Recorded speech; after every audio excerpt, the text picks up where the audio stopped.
এমনি শফিকুল ইসলাম লিখেছেন, জামাতে সালাত আদায়ের সময় 2 রাকাতের বৈঠকে দুরূদ পাঠ করে ফেললে করণীয় কি? জামাতে সালাত আদায় করার ক্ষেত্রে যদি দ্বিতীয় রাকাতে আপনি বৈঠকে দুরূদ পড়ে ফেলেন, তাতে কোনো সিজদা সাহু দিতে হবে না।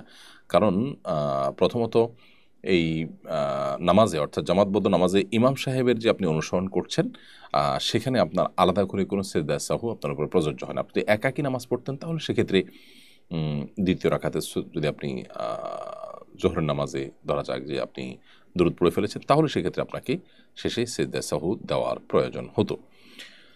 মাহবুবুর রহমান আপনি লিখেছেন, গত হজে জিলহজ মাসের 11 তারিখ হিট স্ট্রোকের কারণে সকাল 10টা হতে বিকাল 4টা পর্যন্ত জামরাতে পাথর নিক্ষেপ নিষিদ্ধ করে সৌদি সরকার। আমাদের কাফেলার হাজিগণ মুয়াল্লিমের নেতৃত্বে ফজরের পরেই পাথর নিক্ষেপ করে সকাল 8টার মধ্যে মিনার তাঁবুতে ফিরে আসে। তাদের পাথর নিক্ষেপ কি সঠিক হয়েছে? আলহামদুলিল্লাহ, আমরা কয়েকজন আসরের পর পাথর নিক্ষেপ করে মক্কা চলে আসি। না, তাদের পাথর নিক্ষেপ সঠিক হয়নি, কারণ 11 তারিখ 12 তারিখ এই সময়গুলোতে পাথর নিক্ষেপ করতে হবে হলো জোহরের পর, অর্থাৎ জোহরের ওয়াক্ত হওয়ার পর। 10 তারিখে সেটি আপনি সকাল থেকে করতে পারলেও মূলত অন্যান্য দিনগুলোতে জোহরের ওয়াক্ত হওয়ার পর থেকে পাথর নিক্ষেপের সময় শুরু হবে। আর 10টা থেকে 4টা পর্যন্ত জামালতে পাথর নিক্ষেপ নিষিদ্ধ করেছিল সৌদি সরকার 11 তারিখে। এটি সঠিক তথ্য নয়। আমি নিজে ছিলাম এবং আমরা পাথর মেরেছি এই সময়ের মধ্যেই। অতএব যারা এটি করেছেন তারা ভুল করেছেন। প্রয়োজন হলে আপনাকে পাথর পরে নিক্ষেপ করতে হবে, আগে নয়। অর্থাৎ দিনভর আপনি করতে পারেন না, সন্ধ্যার পরে গিয়ে করতে হলো, নিরুপায় হয়ে গেলে সেটা আপনি করতে পারবেন। কিন্তু প্রয়োজন ছাড়া আপনি আগে, অর্থাৎ প্রয়োজন ছাড়া বলতে নিরুপায় হননি, আপনি আগে পাথর নিক্ষেপ করেছেন সময়ের, সেটা জায়েজ হবে না, বরং সময় মতো আপনাকে পাথর নিক্ষেপ করতে হবে। অবৈধ রাষ্ট্র ইসরায়েলের দৌরাত্ম্য বেড়েই চলেছে। আমরা যারা সাধারণ মানুষ, আমাদেরকে কিছুই করার নেই। আমরা জানি ইতোমধ্যে তারা লেবাননে হামলা করেছে এবং ভয়ঙ্কর হত্যাযজ্ঞ সেখানেও তারা অব্যাহতভাবে পরিচালনা করছে। আশপাশের দেশগুলোতে তাদের যে ভয়াবহ ত্রাসের রাজত্ব তারা কায়েম করেছে, আরবের মুসলিম রাষ্ট্রগুলো একরকম নীরব দর্শকের ভূমিকা পালন করছে, আমরা দেখছি।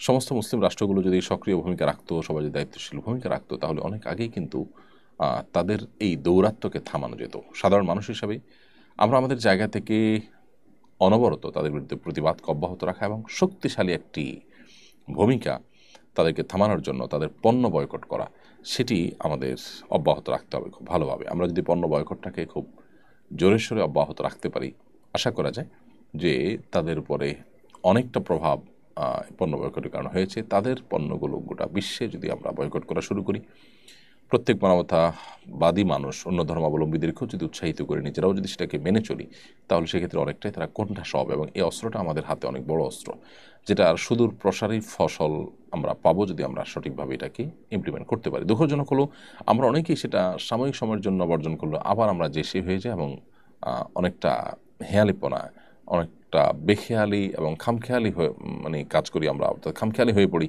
যে এখানে আমাদের একটা দায়বদ্ধতা আছে, এখানে আমাদের একটা আবেগের জায়গা আছে, নৈতিক জায়গা আছে, সেটা আমরা ভুলে যাই, আবার আমরা যে সে হয়ে যাই। তো ওখানে আমাদের একটু বেশিরভাগ ফোকাস করা দরকার।